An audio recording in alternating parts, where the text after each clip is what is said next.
Terima kasih Anda masih bersama kami dan kita masih membahas mengenai fenomena cross hijaber. Saya mungkin mau ke Pak Holil. Pak Holil, ini kan secara Islam sudah pasti dilarang, kemudian tapi kalau misalnya fenomena cross dresser, fenomena laki-laki yang seperti perempuan ataupun sebaliknya juga ini bukan hal yang baru.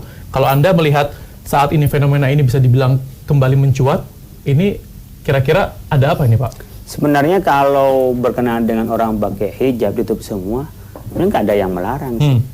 Yang melarang itu adalah menyerupai perempuan. Kalau mau tutupin semua jalan, nggak ada masalah. Oh, saya mau tutupin nih, saya laki-laki. Asal perempuan, pakai hijab gitu ya? Iya, asalkan dia tidak menyerupai perempuan, memang pakaian laki-laki, tapi tertutup semua, nggak apa-apa. Kan seperti halnya kalau di pakaian Maroko itu, pakai jubah lagi, tutup lagi, bahkan sampai mukanya hanya tinggal matanya. Biasa saja laki-laki seperti itu kan, apalagi di sana ketika musim panas, itu kan banyak berdebu, gitu ya? Harus nutupin. Yang menjadi titik tekan bukan soal tertutupnya, tapi laki-laki menyerupai perempuan. Itu yang dilarang di dalam Islam. Soal tertutupnya bukan ranah diharamkannya. Tetapi yang menjadi fenomena sekarang ini, saya khawatir pola kriminal dengan orang pakai cadar, dia pakai hijab lalu berkriminal, nanti membuat orang jangan dekat-dekat loh. Kenapa? Karena kita ada buktinya nih, orang yang pakai cadar, pakai hijab itu adalah orang-orang kriminal. Maka sekarang buka hijabnya biar dia tidak bermain di belakang topeng. Padahal itu ada segelintir orang saja yang menjadikan pakaian yang tertutup menjadi modus untuk berbuat kriminal. Jangan sampai ini adalah untuk mematahkan ya. Artinya kepada orang yang menjalankan syariat Islam, orang yang menjalankan ajaran Islam, dia berjilbab, dia berhijab, lalu ditiru pakaiannya, tetapi perilakunya menjadi kriminal. Sehingga orang mengatakan, jangan berjilbab Anda, jangan berhijab. Tuh lihat, orang yang berjilbab itu adalah orang-orang kriminal. Buktinya ini.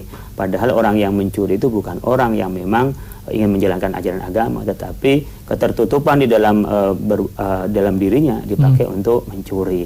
Mungkin bukan hanya laki-laki yang menggunakan hal itu, ada juga perempuan yang memang menggunakan hijab, lalu dengan hijabnya dia menggunakan untuk mencuri. Beberapa saya ngelihat juga yang viral di media sosial, orang berpakaian berjilbab, orang yang pakaian juga pakaian bang besar, sehingga ketika mencuri dimasukkan ke dalam kan, gitu, sehingga keluar nggak kelihatan gitu.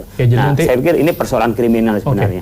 Jadi harus digarisbawahi adalah soal tadi kriminalnya tadi ya. Iya. Kemudian kalau untuk Ibu Mintarsi ini apa himbauan Ibu terkait dengan fenomena cross hijaber atau cross dresser di Indonesia, Bu, untuk masyarakat di rumah?